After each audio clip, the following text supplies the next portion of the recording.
Folks, Black Star Network is here. Hold no punches! I'm real revolutionary right now. Black power. Support this man, Black media. He makes sure that our stories are told. Thank you for being the voice of Black America, Roland. Stay black. I love y'all. All momentum we have now, we have to keep this going. The video looks phenomenal. See, this difference between Black Star Network and Black-owned media and something like CNN. You can't be Black-owned media and be scared. It's time to be smart. Bring your eyeballs home. You dig?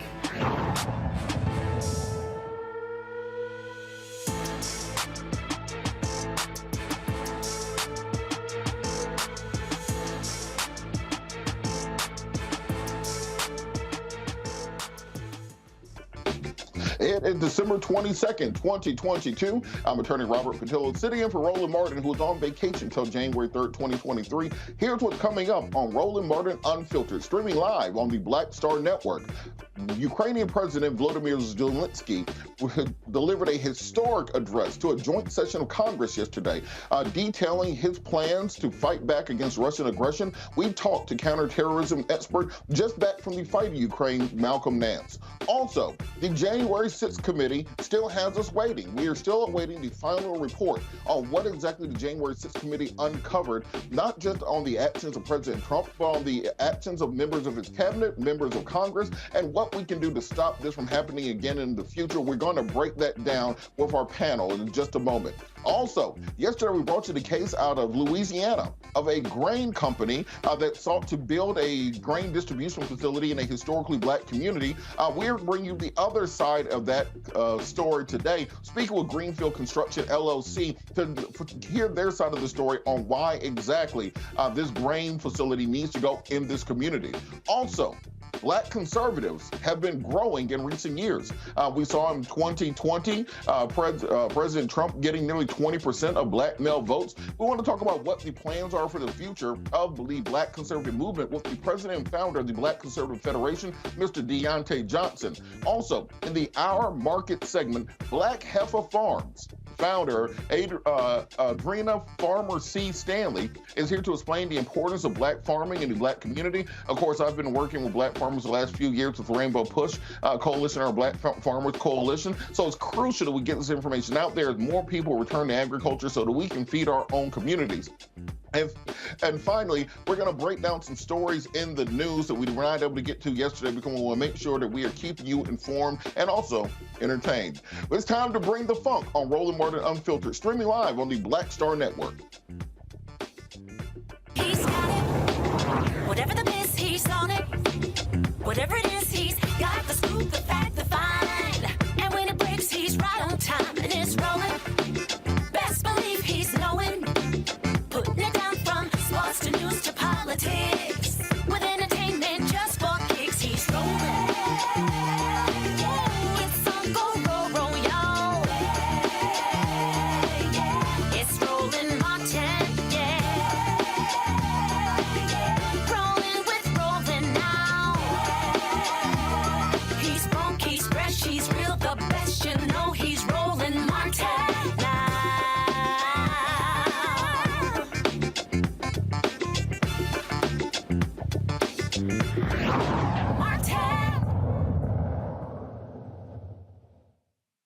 Now, of course, we've all been waiting over the past 18 months for the final report from the January 6th committee. Of course, we all saw what happened on at the January 6th insurrection, the attempted overthrow of the United States government by the losing party in the election, something we've never seen in America. Those of us who watched it live could not believe that this was happening in America and not in some other country. But since that period of time, we've seen many on the political right try to turn this into just a protest at the Capitol. Just some people who are walking around doing tours, trying to downplay this. And we've even seen Congress people like Marjorie Taylor Greene insist that in order for Kevin McCarthy to become Speaker of the House, that they provide, quote unquote, justice for the January 6th protesters, as they call them, saying that these people are being mistreated by law enforcement. We've even seen hashtags say her name for Ashley Babbitt, the insurrectionist who was killed at the Capitol trying to break through a door and who was heroically shot down before she could attack Congress people. But because of this, we need to find out why exactly have we not gotten this gotten this information yet? What is it going to take and what are we going to find out? I want to bring our panel in early to talk about this. We're joined by Erica Savage, founder of the Reframed Brain, also Riche Colbert, founder of the Black Women's View, and also Dr. Greg Carr, Department of Afro-American Studies at Howard University, to discuss this.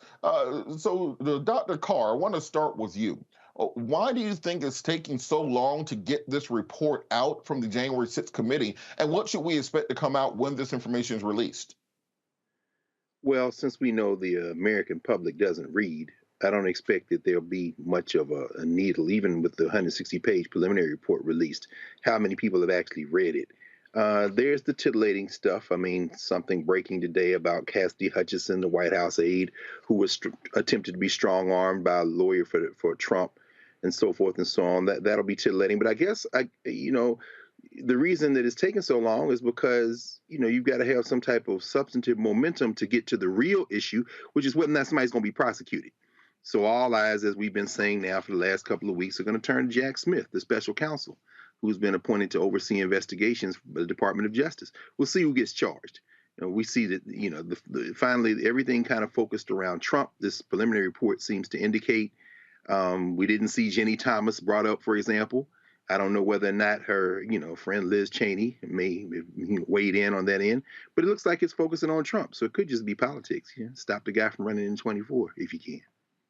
Well, Erica, on that point, the January 6th committee was convened in order to find out exactly what happened. What were the security breakdowns that led to this taking place? We all saw video of Capitol police officers opening gates to allow the protesters in. We all saw that this was organized. We need to find out, well, who paid for all these people to come to the Capitol? We know hotels in the D.C. area are not exactly cheap, and to have these people come in from the rural areas of the country being bussed in, flown in. We thought the committee was going to get to the bottom of all that, but it seems to just be a question of getting Trump. Will the American people have any faith in the outcomes of this study, of this investigation, if it's only an indictment on Trump and not an explanation of the systemic failures that led to it? Yeah, good to see you again, Robert. Glad to you too. Be in your company once again. But I will say around this, I think that, to Dr. Carr's point, unless it's really kind of like tightly into a certain number of characters, it really doesn't capture the public. One of the things that I was really intrigued by, of course, as all of us have been following this, is really the way that the right will definitely take hold of hashtags, words that we've used to really speak our pain and to make people get eyeballs on campaigns that are specific to Black people. And so when I heard that Say Your Name, like that was trending, I just received something from the African American Policy Institute specifically around celebrating the anniversary of Say Your Name. And then all of those mothers and family members alike who have been, forever hurt because they've lost their child, their daughter specifically, due to gun violence on that of police. So just wanted to kind of get that in to say that I think that the public already has an idea of what happened on January 6th. We saw it before our own eyes. It was really good to see this summer that there were people that were interested in getting more details and actually engaging us a lot further into understanding what led up to that, and then some of the things that happened after the attack, and the people that were affected, right there in Georgia. Miss Ruby Johnson and her daughter, Shay Moss, her name is a name that Miss Johnson talked about. She is afraid to say her name in public because of all of the backlash that happened with the 2020 election deniers and their people being effectively targeted by the Trump administration. So all of that to really say, if Trump is one of the only names that we hear right now, we know that this is something that has been happening for quite some time. He was the leader specifically of that. There were definitely people that were there to help. So I would just say, this is it'll be now a year coming up to 22 years now coming up to 2023, for people to just understand the state that we're in, that we are definitely holding on to as much democracy as we possibly can. And I think the final report, we've already felt what it's like to have people that continually are hostile towards community, towards people having freedom. So I think what the report will do is just memorialize what we already know. And really, I hope, help motivate people to get more involved and engaged on voting, especially with the visit that I know we'll talk about here shortly from President Zelensky of Ukraine. They're fighting for their own land in the middle of a war right now. And Reese, I wanted to kind of look at the other actors that we know were involved in January 6th that we really have heard no testimony about. Josh Hawley, the senator from Missouri, who spoke at the rally and was revving up the crowd, fist bumping them. We haven't heard any investigation into exactly what his connection was and whether or not he will be charged for inciting the insurrection, as Trump has been. Marjorie Taylor Greene, where we have video of her giving tours around the Capitol, the insurrectionists, while the Capitol was closed, but we haven't heard charges being brought against her for her role in the insurrection. We haven't found out just how deep this MAGA movement goes inside of the Capitol Police, inside of the National Guard, whether or not these people are effectively running a Vichy government. Do you think it's a mistake to simply focus on President Trump and not really dive into what's going on with the rest of these figures who are still going to be part of American politics? Well, I don't think that they simply focused on Trump. I think that the January 6th committee had a number of charges in order to clear up. Number one, the biggest charge was to refute the notion that the election was stolen. That was a huge thing that when they were convened back in June of 2021, there was still a lot of election deniers, and particularly coming from the Republican side, about the legitimacy of the Biden-Harris administration. And so we see that they unequivocally moved the needle on that because every single election denier went down in flames this past midterms. And I don't think that that would have happened so forcefully and so thoroughly without the work of the January 6th committee. But I think that it was also important for the January 6th committee to establish that Trump, knowing that the election was legitimate and that he lost, still went on with a propaganda campaign, a disinformation campaign to try to hold on to power. And he had many allies in that fight. I don't think that the charge of the committee is to prosecute people. They have recommended Trump for charges, but they don't have to prosecute every single player in this scheme to try to steal the administration, not the White House, but to try to steal a second term for Trump. So I think that they have accomplished their goal. Obviously, there are some people that are going to be dug in their opinions about whether or not this was stolen, but I think they've done some really important work, and I don't think that they left much on the table. And well, just kind of as a response to that, I think that we're in a dangerous position when you have someone like Marjorie Taylor Greene from my state of Georgia, who is very clearly making it known that in order for Kevin McCarthy to be Speaker of the House, she said Kevin McCarthy is going to have to give her a significant amount of power. She's going to be probably the chairman of a committee. She'll be able to convene hearings, drag people before Congress. She'll have subpoena power, etc. Do you think it's a mistake allowing these people to still be part of our government, knowing what they did on January 6th and not prosecuting them? Hell yeah, it was a mistake, but guess what? She got reelected. So we still have what we call a democracy. And at the end of the day, she got reelected in red Georgia up against a very capable and credentialed opponent, Marcus Flowers. So, that's who the people chose. And at the end of the day, the Republicans are going to be a shit show circus with or without Marjorie Taylor Greene. They have a basket of deplorables in the House that are unserious about legislating. They already telegraphed that they're going to shut down the government. They're going to have these circus of hearings. And so she's just one more clown in the Republican circus. And I think that she gets a lot more credit than what she deserves. Because if she wasn't in the backwoods of Georgia, nobody would even see her in Congress. And there are other scandalous people out there too. So I think Marjorie Taylor Greene, she can huff and puff and blow your house down. But at the end of the day, the Republicans really aren't going to get much done with the Democratic Senate and a Democratic president. And Erica, on that point, we're seeing a schism taking place even in the MAGA movement in the Republican Party, where you have Marjorie Taylor Greene, who supported McCarthy, then you have Lauren Boebert, and them two are going back and forth in a trailer park battle that you usually see on the Jerry Springer show. You've got McConnell in the Senate supporting the $1.7 trillion budget. Then you have the more far right-wing people like Rand Paul being against that. What are our chances of actually being able to govern while we still have all these insurrectionists in the Congress, when you see the Republican Party starting to cannibalize itself from the inside out? Yeah, all those things are very true, but this takes me back to 2010, I think it was, and that was the advent of the Tea Party. We have seen this sorry-ass, power-grabbing, I love my skin color bullshit before, and I think that this really underscores, to Reese's point, of everything she says, the demand that it places on the vote. Because when you look inside of Congress, when you look inside to see, those 435 members that have to go up for election every 2 years, so they're pretty much actively campaigning. She has campaigned about who she is. Not much is going to change. The response is then, what do we do about that? Because all of the things that you named, Congress has the power of the purse. So you mean to tell me in the culture of get your bag, you're going to let somebody steal your bag?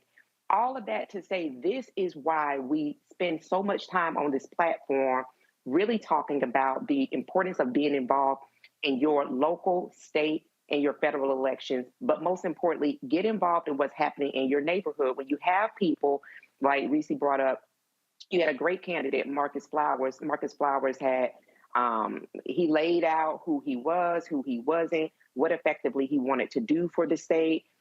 Things that he saw with Marjorie Greene Taylor, he said, time's up for that.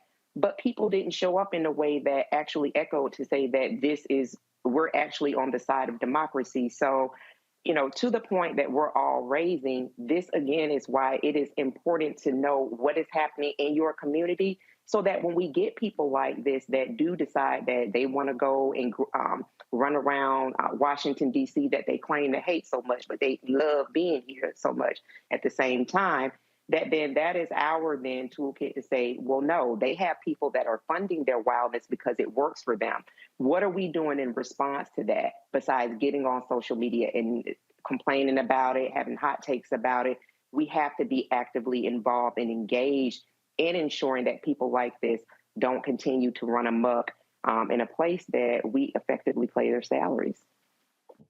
You know, I think my fear is that if this committee is just about Trump and people see it as a question of getting Trump, if you put Trump in jail, he becomes that martyr type figure. And if we don't go into who paid for all these people to be here, who organized it, who got the permits, who was working with the Capitol Police, what members of Congress were involved, that this will become the new normal. That this will become how every election is settled. There was a point in time where we were used to candidates conceding after races. That's a thing of the past now. There was a point in time where people come together for that first 100 days or that first 100 years of administration and try to push through an American agenda. That doesn't happen anymore. There was a point in time where they would say, well, the president gets their Supreme Court justices. They get their cabinet picks. That doesn't happen anymore. I'm afraid this becomes the new normal if we don't root this out. And that's one of the dangers of the January 6th committee. If it's simply a question of Trump. Trump is a figurehead of this movement. These people existed before Trump. They'll exist after Trump. So we have to ensure that we are detailing this, because even a candidate like Herschel Walker lost by 1.5 points. Dr. Oz lost by 2 points. Carrie Lake lost by 1.5 points in Arizona. So it's not that this is a landslide against them. There's still a big portion of the country that agrees with this way of thinking. We're going to go to a quick break. You're watching Roland Martin Unfiltered streaming live on the Black Star Network. We'll be right back.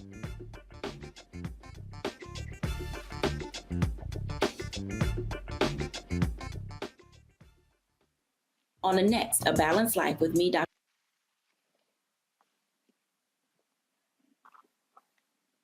I am on screen, and I am representing what a black man is to the entire world that's going to see this.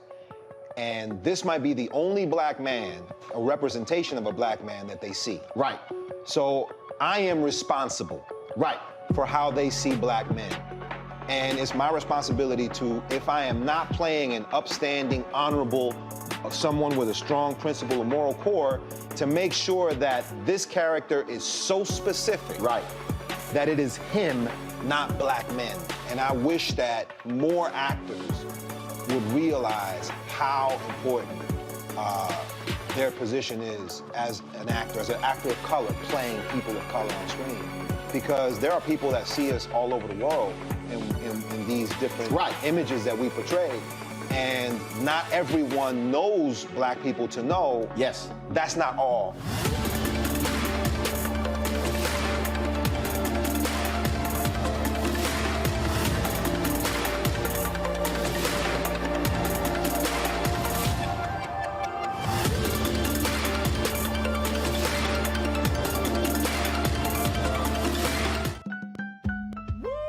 We're all impacted by the culture, whether we know it or not. From politics to music and entertainment, it's a huge part of our lives, and we're going to talk about it every day right here on The Culture with me, Faraji Muhammad, only on the Black Star Network.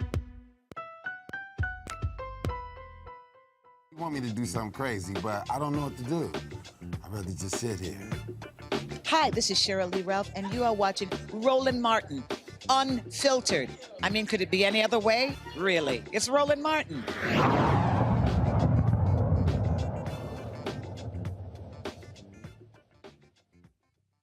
Yesterday, we brought you a story of a Louisiana community that was fighting back against a grain company that wanted to build a distribution center in their community. And of course, we want to be fair and balanced and get both sides of the story on this case. So we're joined now by Carl Connors, the strategic advisor to Greenfield LLC and managing member of the Carabiner, a change agency. Carl, how are you doing this afternoon?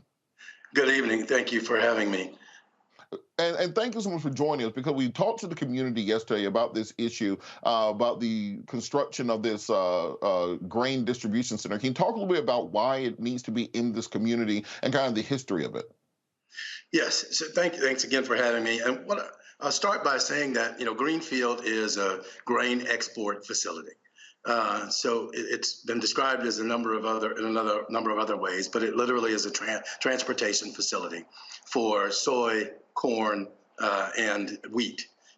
And as we look at the history of how it got to Wallace and why Wallace, Greenfield at its core believes that, there are transformational ways that communities like Wallace can become more relevant in what kinds of businesses come to them and how they actually can revitalize their areas. Because as you well know, across the country, there are other areas similar to this one with historically disadvantaged individuals who have often gotten what's been given to them as opposed to what they may like. And from the very beginning, Greenfield has gone into the community in Wallace and Edgard, spoken with the residents there to talk to them about, how Greenfield could show up in that community in a way that helped them to revitalize and be able to keep more of their kids literally in town, as opposed to feeling as if they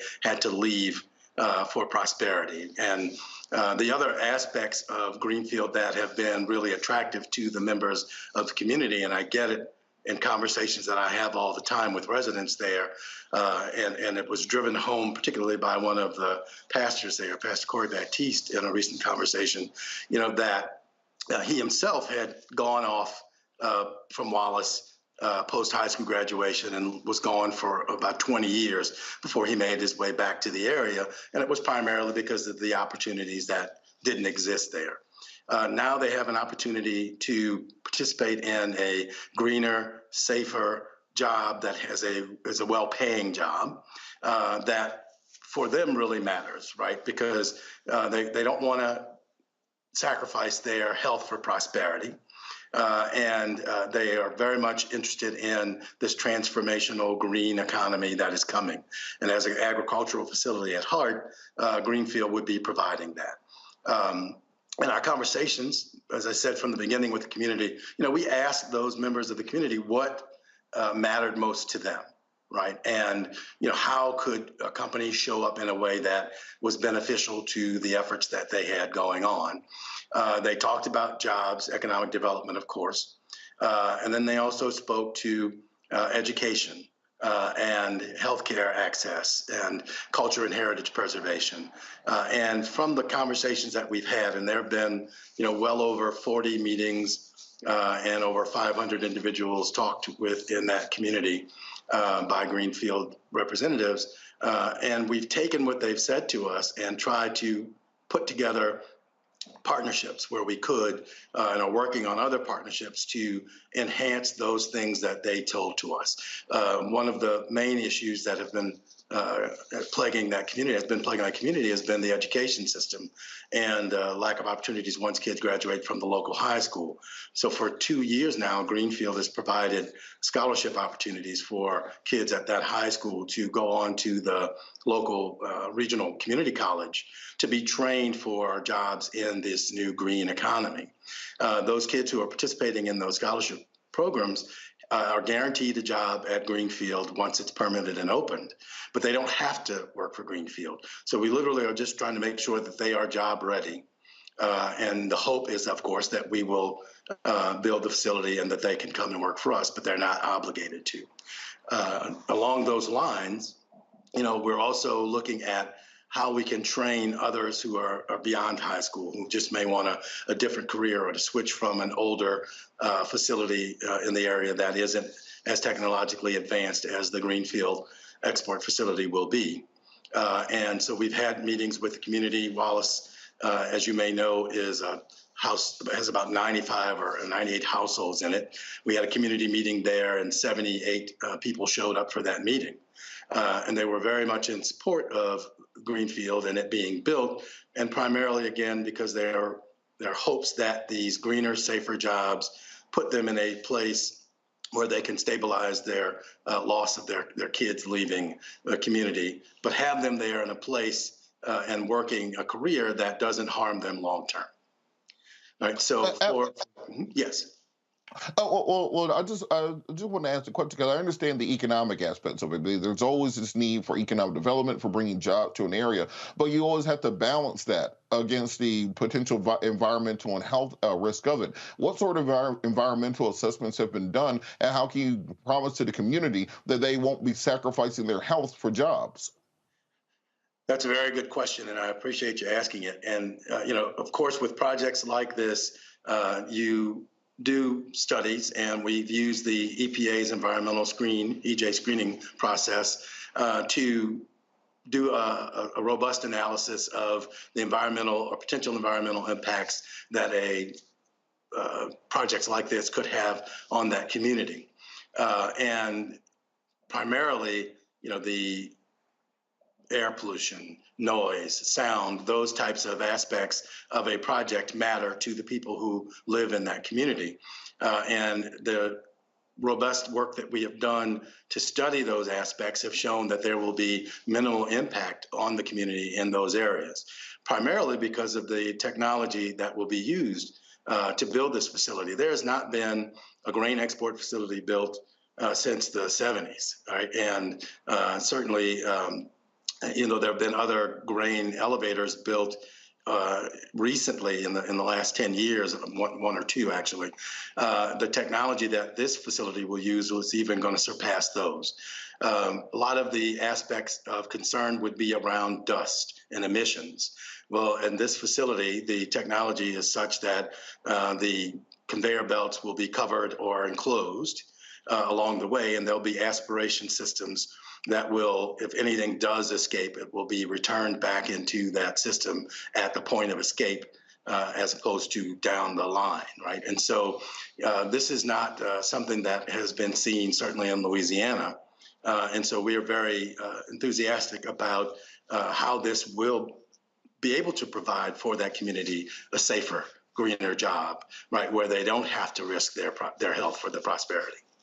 I'm an old country boy, so I think sometimes I put the cart ahead of the horse. You can kind of talk about what the facility will be doing for those people who didn't grow up around grain and farming. What's going to be going on at this facility that's causing these concerns about the environmental impact? Yes. So at its heart, this is, as I said before, it's a transportation facility. So grain will come in, 90% of which will come in by barge. And that's done purposefully because we wanted to reduce the truck and train traffic. And that also reduces the emissions that could happen in the area. And that basically corn, soybeans, wheat will come into the facility, be taken into the facility through the conveyor belt system that, as I said before, at points that are enclosed or are covered, and go into silos. And then they will be immediately put onto other barges and ships to be transported to the purchaser of those items. So nothing's going to be processed. There'll be no chemicals used at the facility.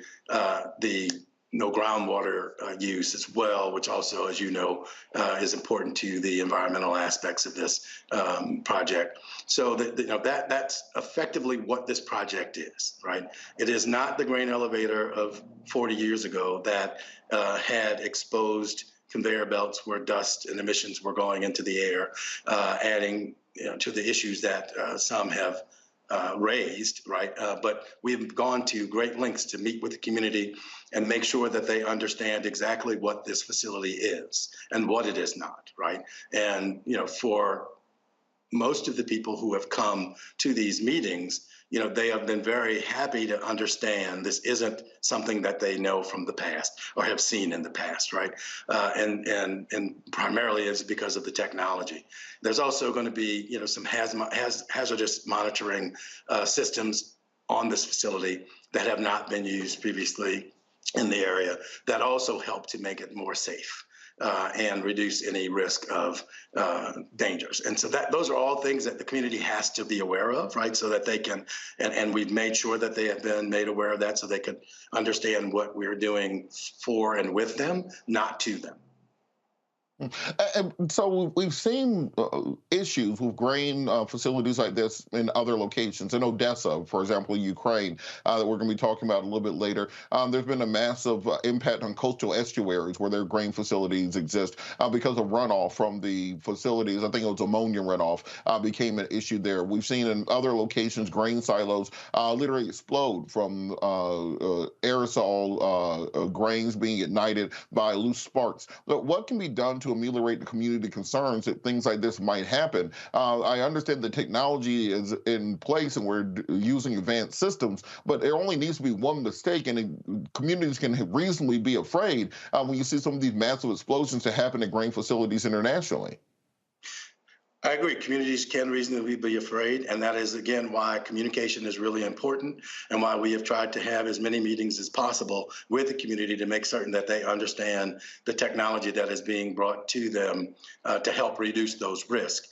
In grain facilities of old, the place where explosions would happen the most was something called a head house. Well, in this new facility, there's no head house. So that eliminates that risk. All the silos are also self-cleaning, so no one will be in them. So that reduces the risk of combustion there as well as workers being buried alive as existed in older facilities. And so it's these types of technological advances that have made Greenfield say that, hey, this is not just a good business model for a grain export facility, but it is a great business model for communities like Wallace that have historically been disadvantaged, right, and gotten less safe, less green facilities that can help them as they try to revitalize and overcome some of those impacts of the past, right? And so, it's really been encouraging to meet and talk with the people of the area, because as they get more understanding of what the facility is and what it is not, they have gotten a lot more encouraged about, this being a impetus for the revitalization of their area. And, it is certainly all reasonable to have those concerns. But with regard to the atmospheric exposure, by one example, currently there are sugarcane fields in the area. The property itself currently has sugarcane on it. The burning of those sugarcane fields, which has to happen between harvests, as you're aware, being a country boy, this facility will have fewer emissions than the burning of those cane fields. Whenever you have these projects like this, there's always this concept of NIMBY, not in my backyard. Why here? Why in this particular area where there are so many people who are seemingly against it and who are protesting it? Or is there not another site that will be an option where you could have the same logistical advantages without some of the concerns from the community? So first thing I say is that there is not, as I've been saying from the beginning, we've had many meetings in the community. There's not a lot of pushback from the community about this facility being built. In fact, they have embraced it and would like us to move quicker to get it open.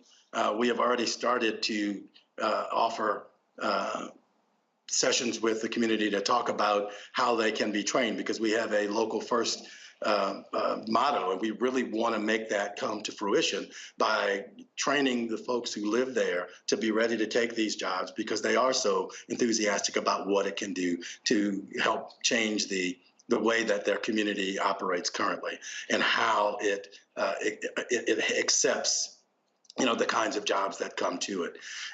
The people in the community are excited about that possibility of greener, safer jobs. We are talking with them about how they can be trained. We're at least 3 years away from anything opening, right? But we want to make certain that there's enough lead time for the people there to be able to take advantage of these opportunities and jobs. It's also the reason why we started the scholarship program at the high school so early. We are clear that there are communities that have been on the back end of these types of deals in the past and not been able to benefit. And Greenfield's whole position is we want to look at all stakeholders, make sure that all the stakeholders who can benefit from this understand what those benefits are and try to maximize those benefits, both to that local community as well as to farmers in general and disadvantaged farmers in general, right? And so this is a model that actually could be replicated in other areas of the country with similar areas to Wallace and Edgard. And we've had conversations with elected officials and farmers cooperatives and HBCUs around the country to talk about how this kind of green business can be used to help transform those areas in more positive ways.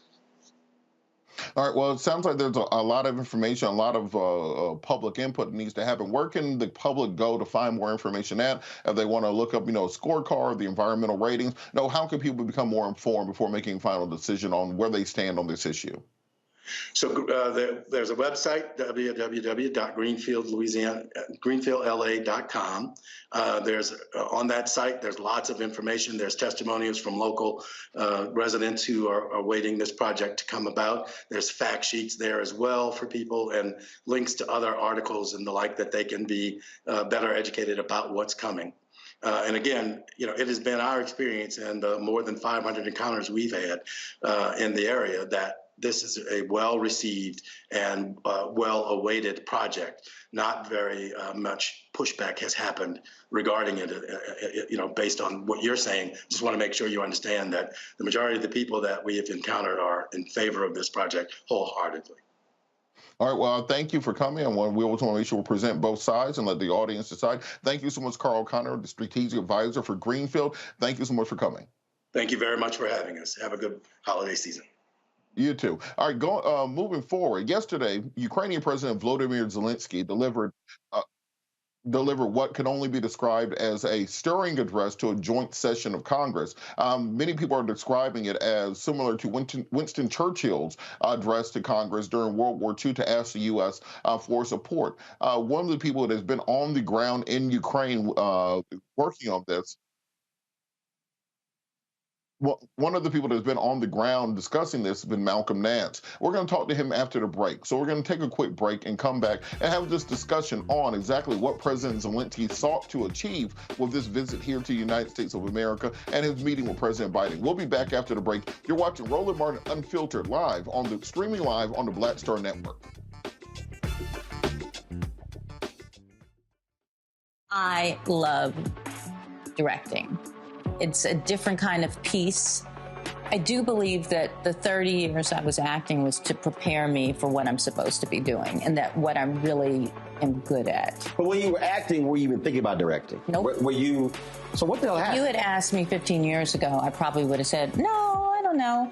I was doing Ava DuVernay's first film, I Will Follow. Mm-hmm. And during that process, I think because it was her first film, maybe She's self-taught. Absolutely. I probably gave too many suggestions. And at some point, Ava said to me, I think you're a director and you don't know it.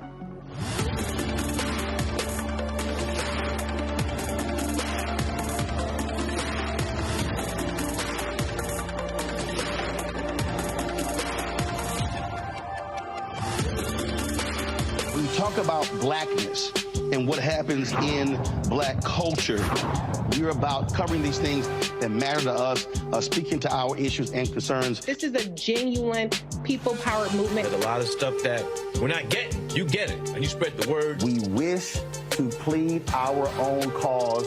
Too long have others spoken for us. We cannot tell our own story if we can't pay for it. This is about covering us. Invest in black-owned media. Your dollars matter. We don't have to keep asking them to cover our stuff. So please support us in what we do, folks. We want to hit 2,000 people, $50 this month, raise $100,000. We're behind $100,000, so we want to hit that. Y'all money makes this possible. Checks and money orders go to P.O. Box 57196, Washington, D.C. 20037-0196. The Cash App is $RM Unfiltered. PayPal is R Martin Unfiltered. Venmo is RM Unfiltered. Zelle is Roland at RolandSMartin.com. On the next A Balanced Life with me, Dr. Jackie, it's time to tie up those loose ends. setting yourself up for balance, success, and even prosperity in the new year. Financial expert Pamela Sams joins our panel. She will give us a checklist of things that we need to do before the calendar turns. We develop our money mindset by the age of 6. And so we have our sometimes 6-year-old self still operating in the background of our money scripts. That's next on A Balanced Life on Black Star Network. Next on the Black Table with me, Greg Carr, we welcome the Black Star Network's very own Roland Martin, who joins us to talk about his new book, White Fear, How the Browning of America is Making White Folks Lose Their Minds. The book explains so much about what we're going through in this country right now, and how, as white people head toward becoming a racial minority, it's going to get, well, let's just say, even more interesting. We are going to see more violence. We're going to see more vitriol, because as each day passes, it is a nail in that coffin. The one and only Roland Martin on the next Black Table, right here on the Black Star Network. Hey, I'm Cupid, the maker of the Cupid Shuffle and the Wham Dance. What's going on? This is Tobias Trevelyan. And if you're ready, you are listening to and you are watching Roland Martin Unfiltered.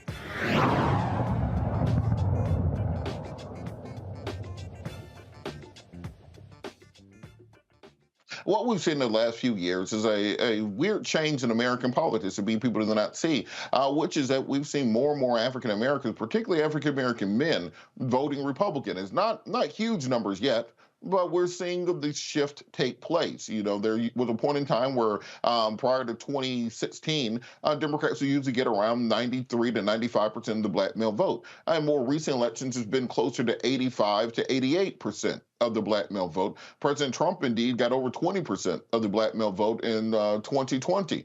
This comes down to many issues and many reasons behind it. And to discuss this, we're joined by the president of the Black Conservative Federation, Mr. Deontay Johnson. Deontay, how are you doing today?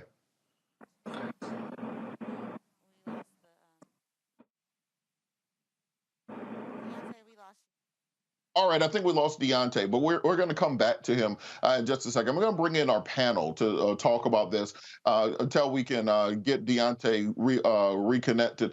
Dr. Carr, well, why do you think we've seen these numbers of African-American men vote, or for some reason suddenly deciding to kind of switch parties or being less enthusiastic about the Democratic Party as we've seen previously?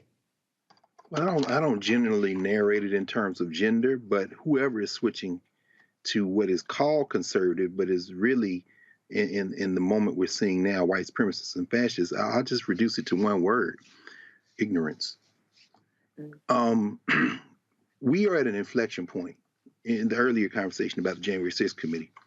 Unlike the Watergate era, the 1970s, unlike even the September 11th commission, where there was some bipartisan fact-finding, that kind of thing, we've reached a stage now where the white nationalists have decided that there's not going to be a country if they can't run it.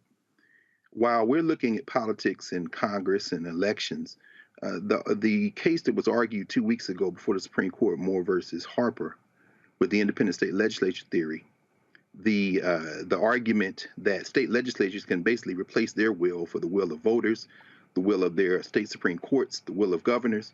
This, and I expect that Moore versus Harper is going to affirm that theory. One which was birthed, by the way, in a concurrence by William Rehnquist in Bush versus Gore. We're looking at a moment now where the white nationalists have decided that if they can't run it, they will destroy it. This is something that is kind of without precedent, not even during the U.S. Civil War. And by the way, in the $1.2 trillion package that you mentioned passed the Senate and it's going over to the House now, that attempt to shore up preventing state legislatures from stealing elections, the reform in terms of the Electoral Count Act was in that package. So maybe they've headed that off. I'm bringing that up to say that the black men, the black women, but majority black men who are moving to the conservative party, so-called voting for the Republican Party, I guarantee you put a pistol in their mouth and say, I'm gonna blow your brains out if you don't know anything about what, I'm gonna blow your brains out if you can't explain what Dr. Carr is talking about right now. There'd be a lot of dead brothers in the world. because they don't understand. Cultural conservatism is different than the politics of what's going on now. They think they're voting for their interests, but in fact, they're switching to a party that has not only their interests in heart, they don't have the interests of the poor whites at heart. And we're at that inflection point. I think ignorance is driving this switch. I think it's a great way to set the table. I think we do have Deontay Johnson, president of Black Conservative Federation, on with us. Deontay, you there? I'm here. All right, so Deontay, I think Dr. Carr gave a great intro into what many people think when it comes to the quote-unquote conservative movement as it is, but we're still seeing the numbers tick up. In Georgia, Herschel Walker had campaign offices set up in College Park and East Point talking to African-American male voters. We are working for Glenn Youngkin's campaign there in Virginia.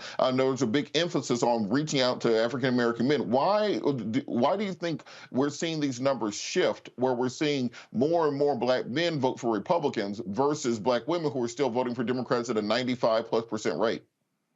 Well, the biggest thing is the attention for black men. In the Democratic Party, black men have been the forgotten group. For far too long, we have made our focus on the LGBT community and women.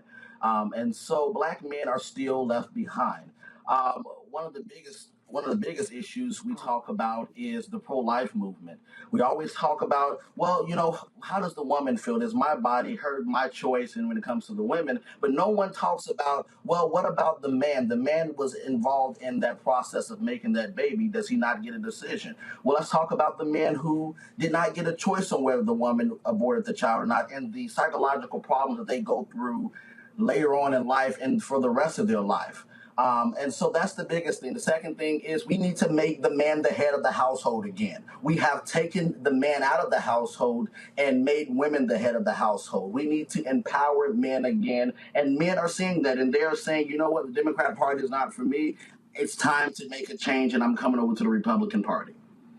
I find it interesting that one of the problems I think Republicans have nationally is they got away from running on policy and they got into this kind of running on just the culture war aspects of things. We saw a lot of talk about,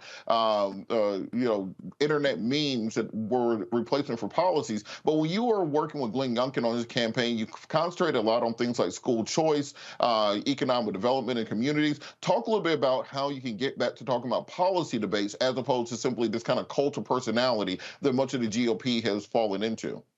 Well, the Youngkin campaign, the first thing that we talked about was economy, and the economy affects everyone.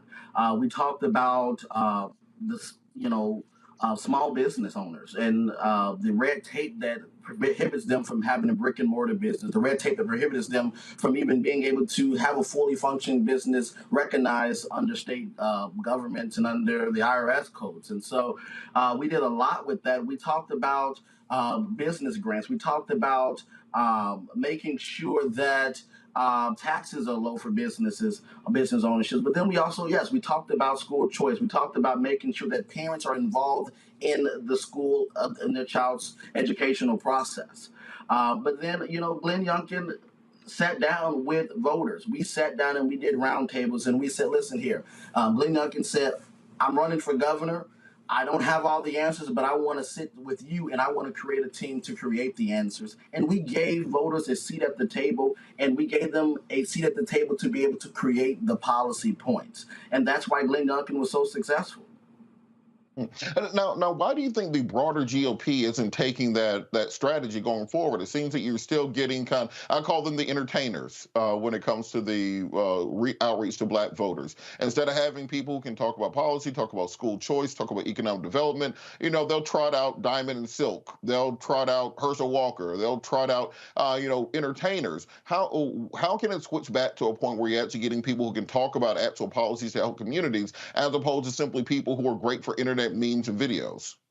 Well, those are happening. The RNC did over 1,500 black events this past cycle. However, the media would not broadcast that. The media only broadcasts things that helps gets them clickbaits and helps gets them the views. But the RNC are having those. We did black business roundtables all over the country. We did events for Juneteenth that where we help people set up bank accounts. We brought insurance companies and we brought investors in. We brought people in to talk about financial stability.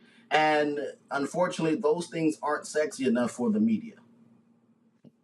And Wolf, then how exactly do you get over kind of the stigma that's attached by you're a black conservative, so you experience it all the time. The minute you say black Republican, black conservative, the kind of the claws come out. How do you think that your group, the people that you're working with, can start getting over that stigma? Because ultimately, I think that the black community does better when you have feet, or when you have irons in both fire. If you're all on one side, then one side gets to ignore you, and the other side can take you for advantage. How can you get to a point of parity where it's simply you're getting some good policy out of both sides, so they're actually competing for the black vote?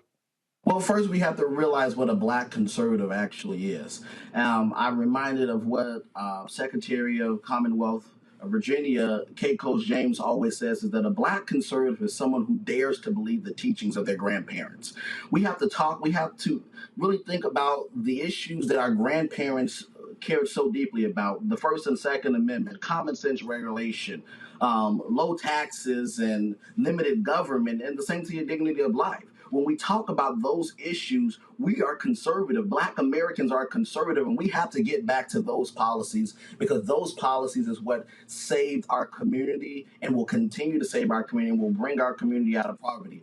Tim Scott says that education is the closest thing to magic, and we have to continue to promote an educated society. Now, why do you think the Republican Party just simply won't come along and just listen to you? Why do you think they still have this adherence to many of the white supremacists who are still part of the party? You still see Confederate flags at Republican events. You still hear Tommy Tuberville saying they want their reparations in crime, or Marjorie Taylor Greene saying they want to destroy Western civilization and replace your children. Why can't the Republican Party just push those people out? Because I think that's a large part of what makes it difficult to recruit from the other side of the aisle. I can agree with you on everything you just said, but then when Tommy Tuberville pops up, I got to leave that meeting. I'm not going to be there. Well, it's just like we see in the Democratic Party as well, is that we have individuals who have some challenges with messaging. But, the Black Conservative Federation, we offer our assistance to every single Republican in this party. We believe in engaging and not enraging, disagreeing without being disagreeable. But we also believe that the most important thing that we have to do is be solutionists. And we're willing to sit down with anyone across the table to discuss those solutions. So, yes, I encourage every Republican to come to the Black Conservative Federation, and we'll have conversations with them on policy and engaging in messaging. And that's not already.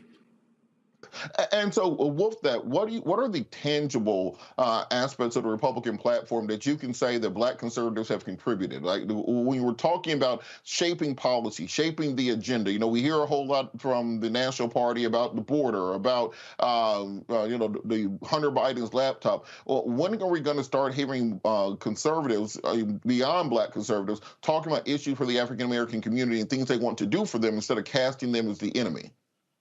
Well, that's something that we've done on the Trump administration. We saw opportunity zones be a big one, making sure that we're revitalizing Black communities and low-income communities. Being from the South Side of Chicago, I understand exactly what it's like to see dilapidated structures and just abandoned buildings all around my community, and that hurts. So we have to start building up our own communities. School choice has been a major component of building up Black communities, making sure that reading test scores and math test scores are exceeding at high levels. We have to talk about criminal justice reform. That was a major part, the First Step Act of the Trump administration, where we wanted to go and really look at people who have been serving long sentences for crimes they didn't commit. That's the first problem. But also sentencing crimes that were should have been misdemeanors. And so those issues have happened. We vocalize those issues. But if I say again, it's not sexy to the media. And so when we talk about those issues, the media doesn't want to grasp that. And Fox News is just as much to blame as much as CNN. It's just not something that sells. And so we have to be the messengers ourselves, and we have to get those policy points out there ourselves. And just kind of last thing before I go over to the panel, how do we get into a place where people on both the left side of the aisle and the right side of the aisle can start talking about things that we just want for the Black community, presenting that to both parties, and then going forward from there. Because I would love to hear the Republican plan on reparations, for example. I would love to hear the Republican plan on voting rights. I would love to hear us just simply having an agenda for the black community that both parties have to come to the table on, the same way the Jewish community does, the same way the LGBTQ community does, the same way the feminist community does. Why is there not just simply a unified black agenda instead of us kind of going at each other, where you have black conservatives talking about black liberals and then black liberals talking about black conservatives? We're just spinning our wheels and going nowhere. Well, we have to get back to, we have to unify, and I agree with you, is that that's where we should be. We should differ on policy, but at the end of the day, we should come together to discuss how we can uplift our community. And I believe that the black community should be both Democrat and Republican. You know, the black community is the only community in America that gives 90% of their vote to one party.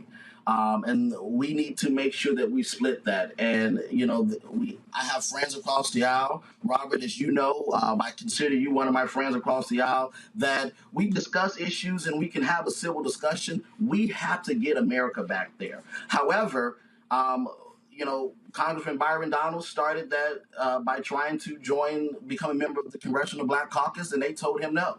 And so we have to be, it's both sides. Both sides have to be willing to come together. And right now, the Democratic Party has not shown that they're willing to work with black Republicans in Congress. We have Congressman Byron Donalds and Congressman Burgess Owens, and we just added Congressman Wesley Hunt and Congressman John James. Let's see, with 4 black Republicans in Congress, will black Democrats embrace them and say, you know what, we know that we have differences in policy. We know that you're Republican and we're Democrat. Can we sit down and talk about how we can make sure that generational wealth is something that's discussed in our community? Can we sit down and talk about how we can make sure that our children are educated and that our low-income communities are not giving the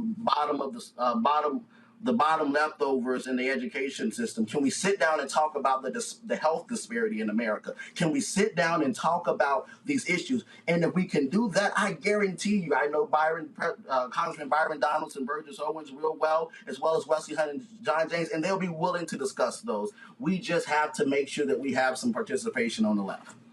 I remember something similar with a good friend of mine, former Congresswoman Mia Love out of Utah, who, great person, wonderful to sit down with, but it was hard to get these bipartisan conversations going. Bringing the panel back in, Erica, what do you think has to happen for us to kind of create a black platform? Because if you see the Jewish platform, for example, President Obama goes out of office, he drops off $38 billion to Israel. President Trump comes into office, he drops off $40 billion to Israel. President Biden comes into office, he drops off $45 billion to Israel. They don't care who the party is in power. They have their agenda and it's executed. How can we do the same? I have to be honest with you, Ryder. I'm very disturbed with that entire conversation. Very disturbed. And I honestly don't have shit to offer right now, because to me, this is further proof that the disinformation campaign has been clicking like a well-oiled machine, and that train is not late at all. Anybody champion a motherfucker Glenn Youngkin, anybody cheering any of those people that he just named, ain't got shit to say to him, because the ship has already sailed. But Erica, on that point, how do we make progress doing that? Because we just saw, and we talked about this yesterday, we had everybody down in Georgia, talk about how important the black vote was to them to maintain the Senate. Then they get to Washington, they pass a $1.7 trillion bill without anything in there for black people. So how exactly do we push our agenda forward if we're not willing to have a conversation across the aisle? To say, so there's so much in that, because to say, I'm going back to the LGBTQ women not being a focus. There's so many places in this conversation to then jump over to say what happened with the fool known as Herschel Walker walking around in East Point talking to anybody about what? What the fuck was he talking about? What was he talking about? What message, what clear message did Herschel Walker communicate to anybody? So then to say that I'm a part of the 95%, right? Because as a person, I'm going to continue to fight for democracy, because I have been given much as a person. I would dare not do what I needed to do in order to make sure that I have done the work for other people that are around me. So that's first and foremost. So for me, really to respond properly, we would have to go through so much of this conversation that is, for me, 100% ignorant. But to really discount people, who carry children in their wombs. Me and Reese have done just that. To discount people because of gender. I'm a woman. That is how the Lord made me. It's fucking stupid. And then to take people, which we all have in our family that are LGBTQIA+, and do the same damn thing to me, we have nothing to talk about. Whatever talking points that have been successfully imprinted by the Republican Party, keep that. Get Reese's book about radical Republicans, read that.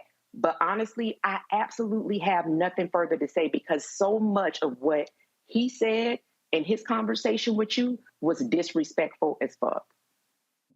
Reese, as he mentioned you, do you think there's anywhere Reese, do you think there's anywhere that Black conservatives and Black progressives can come together and create a political agenda going forward where we can get something done across the aisle regardless of who's in power? First of all, I have to start by saying, period, sis. Thank you for setting it off. Because at the end of the day, I was like aghast at some of the disrespectful comments that were made, disrespectful, chauvinistic, misogynistic, and ahistorical, talking about daring to believe their ancestors. Our ancestors believed in limited government when we were trying to get the Civil Rights Act passed, when we were trying to get desegregation. That was limited government? I don't think so. So, I mean, there's so many ahistorical things. As far as can we go hand in hand, kumbaya, no, we cannot. As long as what people are pitching is really rooted in white supremacy, we can't be hand in hand with that. And I'm not saying that Democrats are perfect. I'm not saying that all Republicans ain't shit. However, I'm not seeing nothing that I can really rock with in what is being said. And I just want to go back to the website, too, because I looked it up because, I mean, I didn't get a lot of advance notice about who was coming on, but I looked up this Black Conservative Foundation Federation. And one of the things that it says individuals, families, and communities makes the best decisions regarding their own well-being, not the government. Apparently, that does not include women and our bodily autonomy and our ability to have or not have children. And I would also like to point out that the Republican Party is trying to attack contraception. Right now in the state of Texas, a judge has ruled that if you're a teenager, you cannot get access to contraception. And guess what? In Texas, abortion is illegal. So you can't get contraception, you can't get an abortion. And y'all want to talk about the head of the household and the family. What kind of family is it having a forced birth? When you're not having forced marriages, and I'm not for that either, you're not having forced fathers, you're only having forced birthing happening to mothers. And so all of this shit is just completely ridiculous to me. It sounds good, some of the talking points. If Republicans were actually about some of the stuff, low taxes, I'm with low taxes. My taxes too damn high. I ain't got no stimulus. I ain't got no nothing. If that's what they were actually about, we might have a friend in Jesus with that. But so much of what the Republican Party is about, their receipts are all in sexism and bigotry, particularly against women. And then you throw in Black people, and then you throw in LGBTQI people. And yes, they are people, and they are absolutely deserving of humanity and equal rights like anybody else. Then we got a big, big problem. So no, ain't no alliance nowhere, especially when you start off acting like Black women are being bestowed some kind of attention or grace. Not when we looking at people dragging the hell out of Megan Thee Stallion for getting shot. I don't think so. So we living in two different worlds. We gotta have a shared reality before we can march forward together. And I ain't hosting, so I ain't got to be as nice as I was last time. But kind of on that point, we just saw the Respect for Marriage Act, for example, be signed into law with bipartisan support. You had conservatives on one side being against it, you had progressives on the other side being against it because it didn't go far enough. They found a compromise position in the center where they were able to protect LGBTQ marriage as well as interracial marriage. If they can come together, two sides of the aisle, get a majority done to get something done, why can't we do that for the issues in our community instead of just kind of saying, well, once we have a super duper majority for Democrats, then maybe we can get something done for Black people. I think there has to be some kind of way to, we don't have to agree on everything, but can we find one thing to agree on to get done? Can we agree on not having forced births? Can we agree on contraception? For me as a woman, that's a start. And let me just add this, because this was not planned, but let me just add this. I literally lost a pregnancy not so long ago, and I was not public about it. I was really private about it. I lost a pregnancy, and I'm just thinking about if Roe v. Wade had been overturned for that. I didn't even know I was pregnant. What my big grown self had already had a child. Did not know I was pregnant. It was by the grace of God that I was like, I still keep having this pain. And it was a couple of weeks after I started feeling some discomfort in my body, told myself afterward, no, you have to go to the hospital. And it was a doctor that noticed all of the pain on my face that took me and said, absolutely, you have a ruptured ectopic pregnancy. And if we do not rid you of this fetus, this pregnancy rather, you will die. He told me, had I not come to the emergency room that night, I would have died. And my partner was deployed in Afghanistan at the time. So for anybody to talk about a woman having babies, that is not light work. Reese just did this not even 2 years ago alongside a pandemic. You want to sit down and have a conversation and ask about how difficult that was? So no, we cannot have a conversation, because to come on and make comments like that and not even understand about what an abortion is, what I had was an abortion, but it was something that saved my fucking life. So no, you don't get to come over here and have all of this long commentary and then ask the question, can we all get on the same page?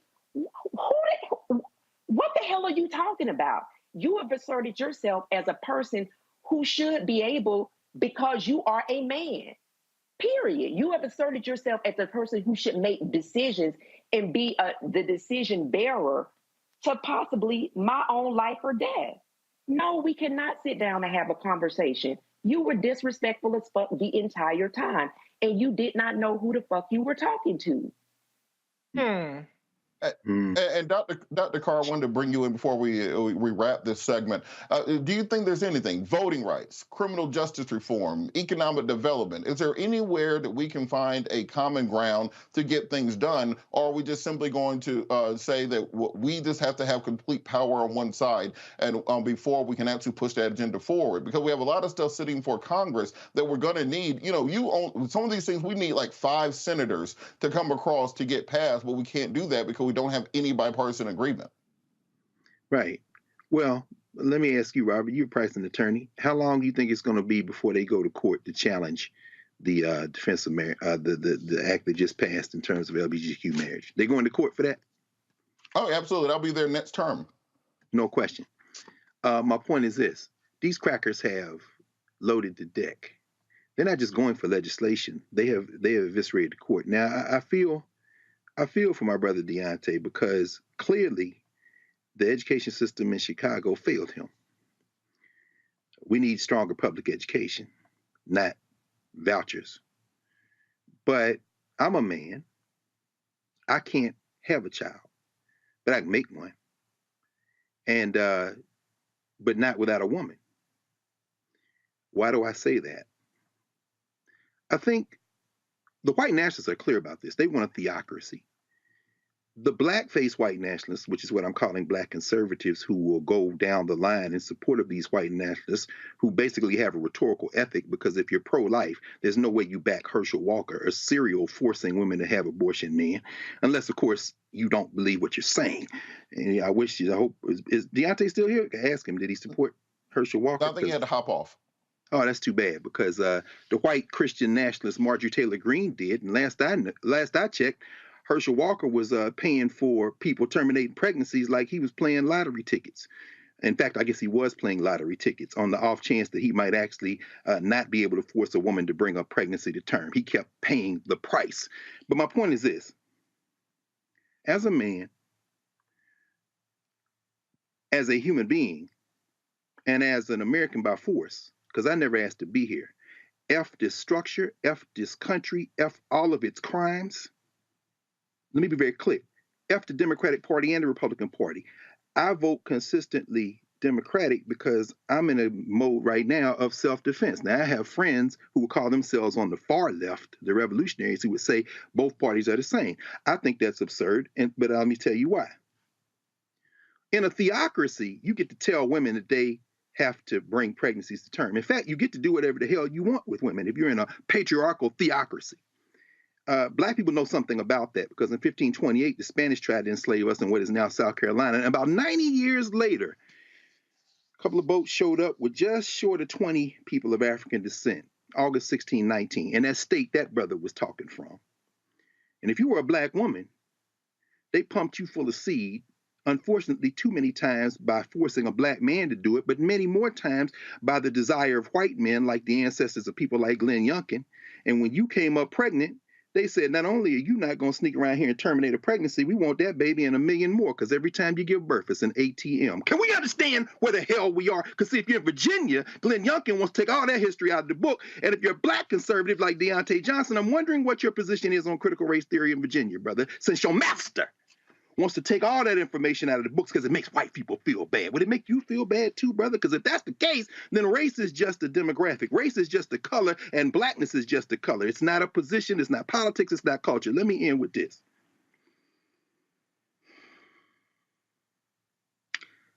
I would feel sorry for that brother if that ignorance wasn't deadly. That ignorance is deadly.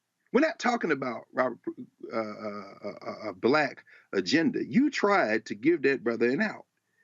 There was a time when we talked about black agendas. But if you're going to bring up K. James, let me be very clear. Your grandfather and your grandmother's Republican Party is not the Republican Party of today.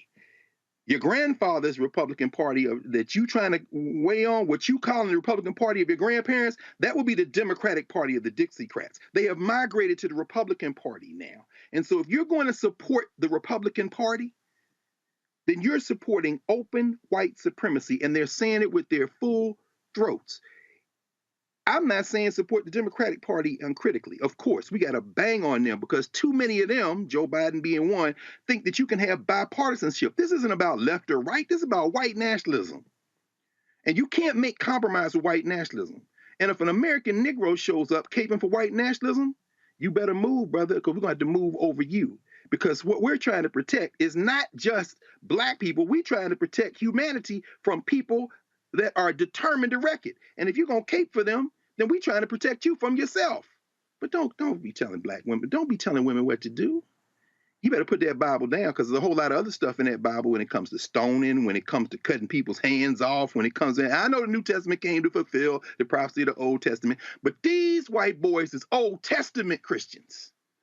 Women supposed to be barefoot, pregnant, doing whatever the hell they want. And if you're a little underage, Matt Getz may run around, sniff up behind you and say, I can do whatever the hell I want with a female. Don't get cute, because we can go verse for verse. And then you're going to find out these people you supporting would just as soon have you butt-ass naked in a damn Virginia field picking tobacco, brother. Stop playing with this. Well, I think we've come to an agreement that we got a little space to go before we get bipartisanship. We're going to go to a quick break. After the break, we're going to talk to Malcolm Nance about what's going on in Ukraine and the speech by President Zelensky. You're watching Roland Martin Unfiltered live on the Black Star Network. When you talk about blackness and what happens in black culture, we're about covering these things that matter to us, speaking to our issues and concerns. This is a genuine people-powered movement. There's a lot of stuff that we're not getting. You get it, and you spread the word. We wish to plead our own cause. Too long have others spoken for us. We cannot tell our own story if we can't pay for it. This is about covering us. Invest in black-owned media. Your dollars matter. We don't have to keep asking them to cover our stuff. So please support us in what we do, folks. We want to hit 2,000 people, $50 this month, raise $100,000. We're behind 100,000, so we want to hit that. Y'all money makes this possible. Checks and money orders go to P.O. Box 57196, Washington, D.C. 20037-0196. The Cash App is $RM Unfiltered. PayPal is R Martin Unfiltered. Venmo is RM Unfiltered.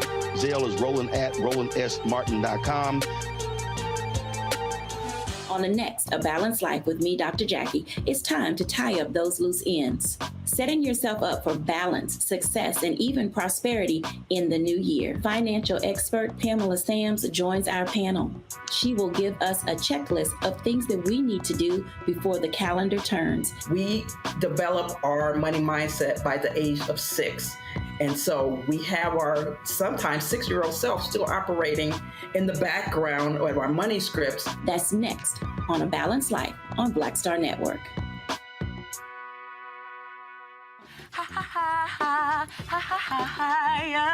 Hey, I'm Antonique Smith. What up, Lana Well, and you are watching Roland Martin Unfiltered.